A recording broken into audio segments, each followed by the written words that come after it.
Les think tanks qui vont se confronter sur cette thématique donc sont Génération Libre qui sera représenté par Lucas Léger, Open Market Institute qui sera représenté par Barry Lin et le Digital New Lab qui sera représenté par Olivier Sichel qui gouverne... Digital New Deal. Digital, j'ai dit quoi?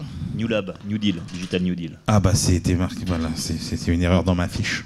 C'est déjà un Digital New Deal, c'est déjà, aurait vraiment, déjà un complot.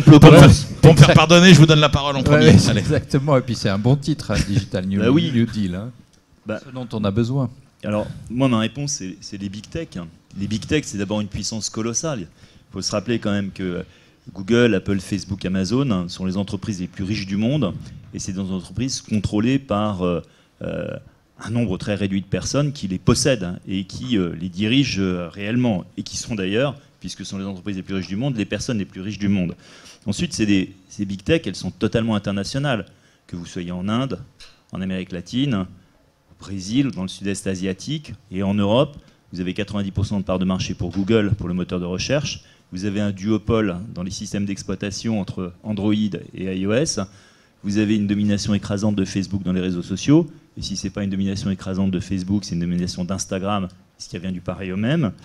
Et ça, c'est générique, ce n'est pas limité à un seul État. C'est des entreprises qui ont un impact énorme sur nos vies privées. Google, c'est des centaines de millions de mails et donc des milliards de mails échangés chaque jour. Apple, c'est des interactions avec les citoyens plusieurs fois par jour, tous les jours. Et c'est aussi son entreprise, vous savez la fameuse phrase de Laurence Lessig, « Code is law », où c'est des entreprises informatiques qui, à travers tous ces usages, qui sont gouvernés par des codes informatiques, les définissent et les programment dans le monde entier. Enfin, c'est des entreprises qui ont des projets politiques. C'est un projet politique libertarien sur le fait que l'entrepreneur est roi et que l'État est mauvais. Et qu'il faut remettre en question l'État et que plus l'État recule, mieux on se porte. Face à ça, qu'est-ce qu'on a du côté des États? On a une grande paresse. Au début de l'innovation, de la grande innovation numérique, on était dans le laisser-faire pour favoriser l'innovation. Puis on s'est installé dans ce laisser-faire et on se réveille avec une des entreprises qui ont totalement échappé à l'impôt, sauf à de rares exceptions, où en France le fisc s'est vaillamment battu pour essayer de recouvrer des sommes, mais uniquement à l'égard de Google. Et donc cette manne fiscale est partie. Et puis des entreprises qui finalement avancent comme Uber en totale franchise de la régulation pour imposer leur modèle et qui après essayent que la réglementation change une fois que leur modèle est installé. Face à ça, on a un État qui ne sait plus réguler, qui ne sait plus s'imposer, et qu'elle voit, déjà il n'arrive plus à recouvrer l'impôt. Or l'impôt c'est quand même la base de la construction étatique. Et puis un État qui ne sait plus réguler, qui ne sait plus démanteler les monopoles. On a parlé de régulation depuis longtemps. Ça fait quand même plus de 30 ans maintenant que Microsoft a le monopole des systèmes d'exploitation. 30 ans, oui, réfléchissez. Et qu'il n'y a eu aucun démantèlement. Et que même si l'Europe est capable à un moment de faire voter au Parlement européen un démantèlement de Google, ce n'est pas du tout suivi des faits. À tel point que quand Tim Cook a eu l'amende de la Commission européenne, lui demandant 12 milliards, il a considéré que c'était rubbish. Donc voilà cette position qu'à terme, si on ne se réveille pas, oui, ce sont les big tech qui gouverneront le monde. Merci beaucoup, Olivier Sichel. Barry Lin.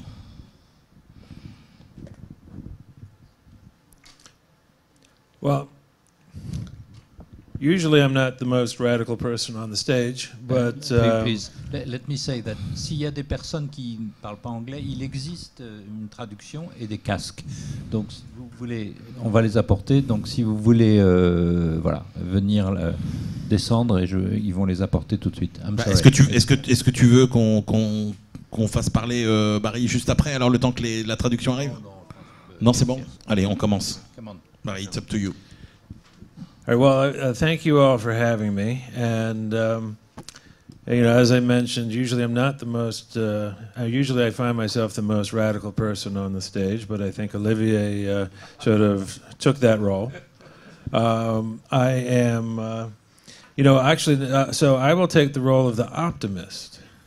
And I will take the role of the optimist based on actually a lot of victories that we have won recently. Just so you know, I run a think tank in Washington. I used to run my think tank as a program within a larger think tank called New America. Last summer, 1 year ago, we were kicked out of New America because we criticized Google. Or actually what we did is we applauded the decision by Margaret Vestager to find Google. Back last June 27th of 2017. And within 2 days, my entire program was shown the door. And we were told that we must no longer be part of New America anymore. We are now independent. We are growing. A year from now, we're going to be much stronger yet. What I can tell you is that as Olivier said, this idea that the states are entirely prostrate before these giant corporations has absolutely been true in the United States of America. The Obama administration essentially was a subsidiary of Google. Now, but the European Commission, it was the same. No, not quite.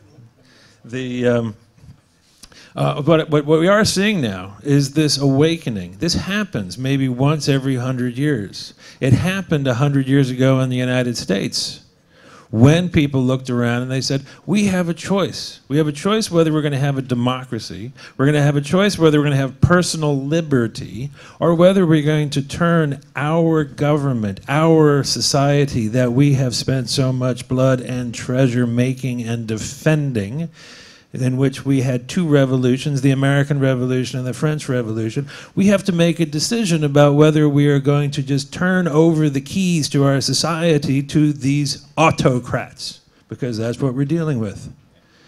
So in the United States right now, I'm not going to say that Trump is going to save us. That is not the case. The American people are awakening. The American people, using both parties, using other parties if necessary, will do what is necessary to break the power of Google, Facebook, and Amazon. It's not a matter of if, it's really a matter of when and how.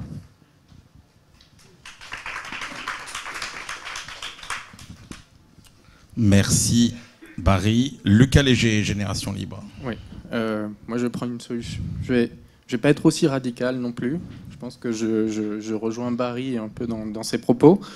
Un premier point, c'est quand même effectivement les entreprises technologiques à l'heure actuelle ont un pouvoir, et notamment un pouvoir de marché, ne serait-ce que sur, par exemple, les données, un sujet sur lequel on a beaucoup travaillé.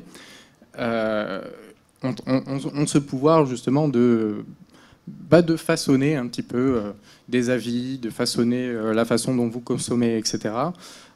Ces données, notamment en plus, sont à l'origine sont d'une valeur inestimable, mais à l'origine créées par nous-mêmes. Donc vous avez une grosse friction déjà entre l'individu et l'entreprise. Et ensuite vous avez une deuxième friction, et c'est là où je serais peut-être un peu moins radical, c'est aussi entre l'État et l'individu également. Je vais vous donner un exemple. On parlait de la Chine juste un petit peu précédemment. La Chine, avec son... Je ne sais pas si vous avez entendu parler du social credit, du crédit social. Donc la Chine a amassé quand même 700 millions, des données sur 700 millions de personnes. Ces données, elles sont retraitées, elles sont utilisées pour donner des notes aux individus pour qu'ils aient... L'ambition, c'est qu'ils aient des notes pour un accès au crédit, un accès à la santé, en fonction de leur comportement social. Donc vous avez aussi également un pouvoir des États qui s'agrandit, notamment grâce au pouvoir de l'économie de l'information. Donc dans tout ça, en fait, nous, ce qu'on essaye de prôner, c'est un peu une voie alternative, c'est de dire il faudrait remettre au cœur de tout ça l'individu, lui redonner la responsabilité notamment de ces données, en passant par une patrimonialité des données. Donc je pense qu'on peut peut-être ouvrir la discussion là-dessus. Mais Olivier Sichel, on débat comme si on opposait finalement, comme si on faisait un match entre les États et les big tech pour dominer le monde. Mais le scénario du pire, c'est celui qui vient d'être évoqué, c'est-à-dire c'est l'alliance des big tech et des États pour nous bâtir un monde totalement orwellien, dans lequel vous n'avez plus de vie privée, la vie privée étant finalement quelque chose d'assez récent à l'échelle de l'humanité, hein, puisque c'est une invention de nos sociétés libérales, etc. Et donc, est-ce que ce serait cette parenthèse qui se refermerait? Ça fait une société terrifiante, c'est la société chinoise qui vient d'être décrite. La NSA avec Prism avait récolté dans les années 2010 1,7 milliard de mails sur un an. Oui, mais c'est pas du tout le chemin qu'on prend. La réalité, c'est que le big tech américain ne fait pas ça pour se substituer à l'État.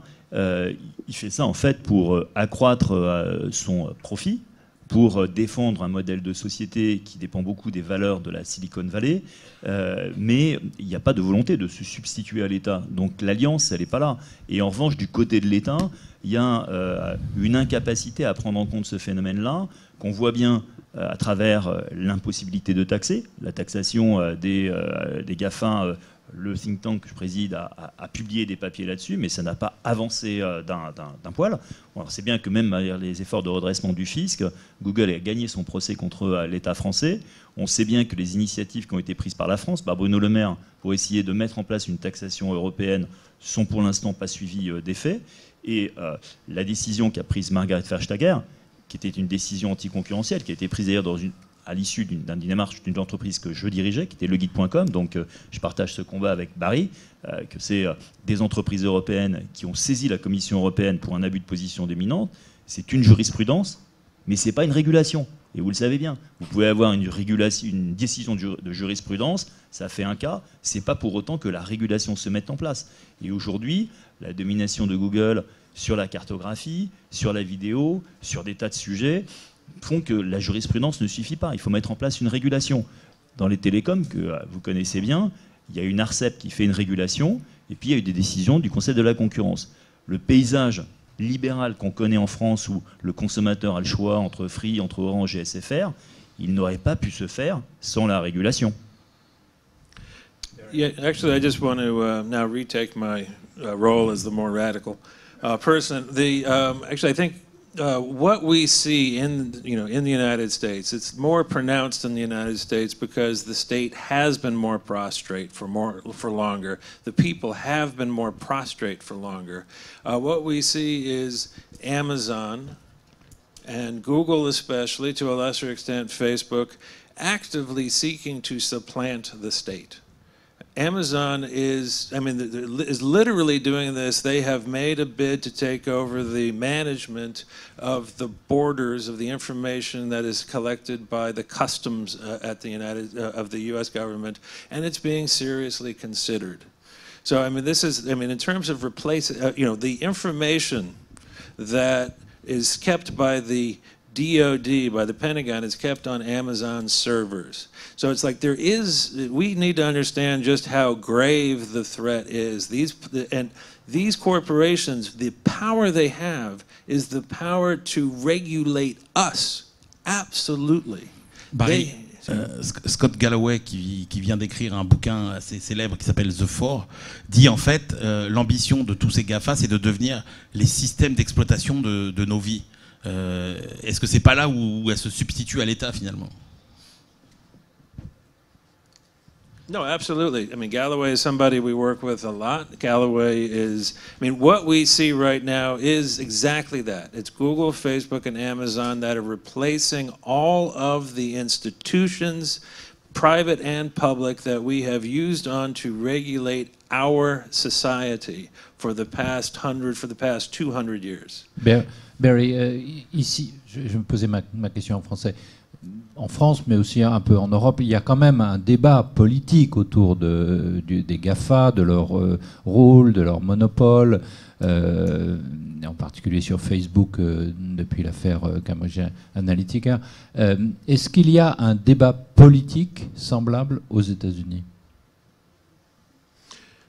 Yes, there is a political debate. My group has largely hosted it. We started hosting it about 2 years ago with Elizabeth Warren, the senator. She gave a speech for us. It was the first major anti-monopoly speech in the United States since about 1937, since FDR.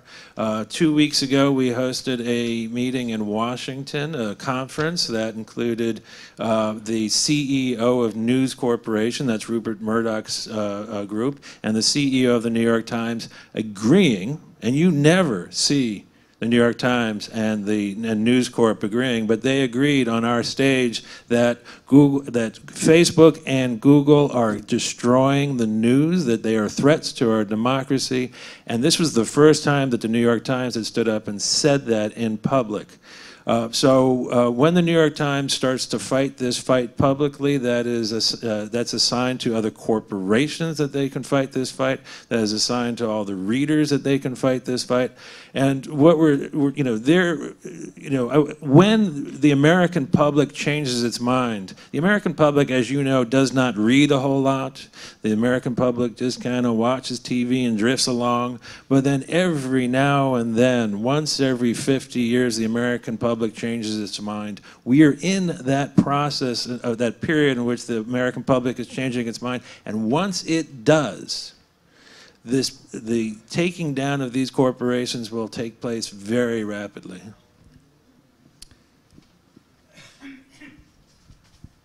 Une conclusion peut-être? Oui, allez-y. Ouais, Lucas Léger. Très rapidement, en fait, c'est ce que disait André tout à l'heure. Maintenant, il faut chercher des alternatives qui sont viables.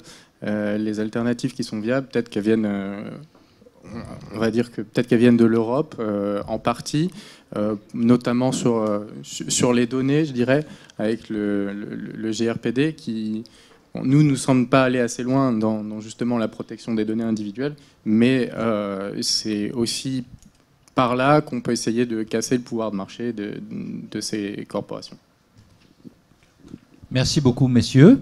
Merci à tous les trois. Lucas Léger, Génération Libre.